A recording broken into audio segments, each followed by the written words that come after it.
In every society, there have been certain boundaries and rules that dictate the norms for culture. However, there have been several explorations into gray areas beyond these boundaries, explorations that catalyzed change in our culture. Alfred Hitchcock's later movies had many controversial encounters with the general public and critics, leading to an exchange of ideas, with later directors changing the general theme of cinema. This important cultural revolution took place between the conservative 1950s and the more permissive 1960s, influenced by Hitchcock's work, specifically in his movie Psycho. Sir Alfred Hitchcock was born on August 13, 1899, in Leytonstone, England. He had a troubled childhood and was bullied due to his weight. This, in addition to strict Catholic parents, may have been the inspiration for some of his films, which featured psychological elements. After a brief stint in engineering, Hitchcock moved into film, where he created many highly reviewed films and even won the Academy Award for Best Picture. This led up to the turning point in his career, the controversial film Psycho. Through his exploration of mature content in film, Hitchcock helped facilitate the cinematic transition from the 50s to the 60s, paralleling worldwide cultural encounters of new ideas, and as a result promoted exchange of new aspects of culture and style, creating a more progressive and permissive environment for modern film and pop culture. Hitchcock was already a renowned director in the 1950s, with critical commercial successes such as Dial M for Murder and Rear Window.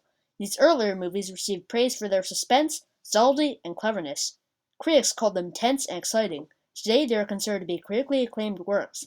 However, there were very few elements of the classic horror genre within these films, as cinema was heavily censored at the time due to the Motion Picture Production Code. The code had strict rules on what was allowed in cinema, and banned many things such as graphic violence, nudity, and profanity. However, it also banned vulgarity, such as use of bathrooms, and even placed restrictions on how long actors were allowed to kiss. It was a product of its time, as the 1950s was generally a conservative era, peaceful but not very accepting of change. In this time, the social norms included the classic American family with women working at home and others that really defined the time. As such, Dial M for Murder and Rear Window featured very little in the way of violence, and all actors were fully clothed at all times. All of the characters in these films conformed to all of the norms of the time, and both of the murderers were also very underdeveloped characters with few redeeming qualities so as not to create sympathy for them, which was against the code. In contrast to these films, Psycho either went past or challenged most of these restrictions. It starts right off with a scantily clad couple in a hotel room kissing passionately. One of them, Marion Crane, played by Janet Leigh, soon steals $40,000 and flees from the police, with another undressing scene in the middle of it. All of this leads up to one of the most famous scenes in film history, the shower scene.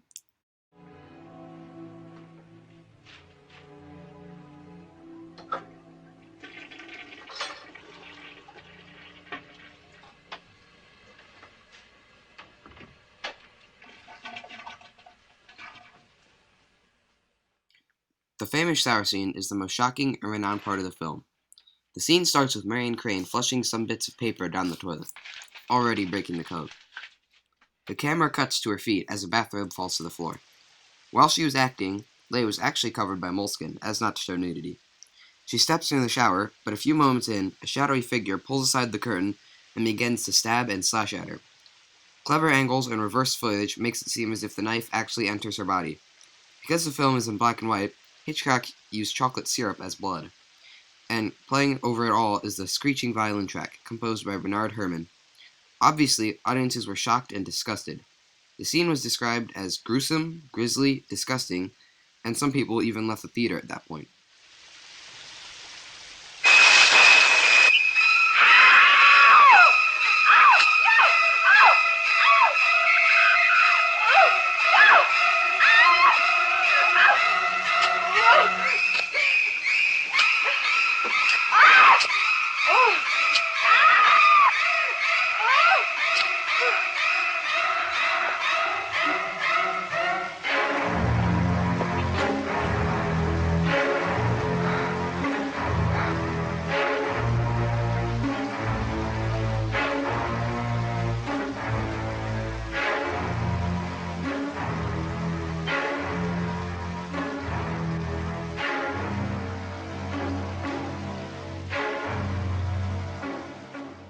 Although the shower scene was very shocking, also very interesting was the villain of this film, Norman Bates. The story goes that Norman Bates' father died when he was a child, causing him to develop an Oedipal relationship with his psychotic mother.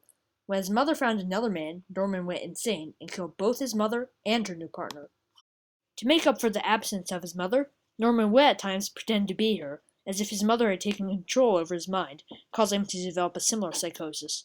Not only does this disrupt the traditional American family ideology, but it introduces an incestuous relationship in film, which defied the traditional laws of society dating back to ancient times.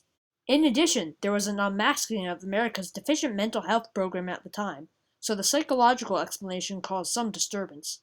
Yet some seemed to enjoy it, and Psycho, a movie with a budget under $1 million, grossed over $50 million at the box office.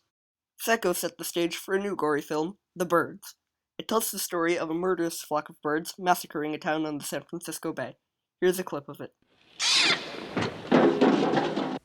They're attacking again. Well, Melanie, you stay in here. Come on, Al.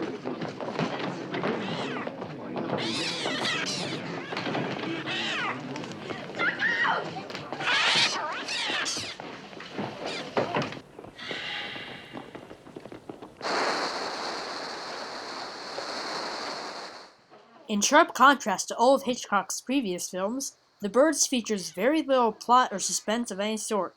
Rather, the audience is captured by the violence and horror that the birds wreak on the town. Another factor in the violence of The Birds was the advent of special effects. Psycho was a very low-budget film, and before then, there weren't very many tools to work with. However, The Birds had access to a plethora of special effects, which allowed it to be more gory and violent than ever before. Mr. Ron! Watch out! Mr. Look out! Look out! Watch out!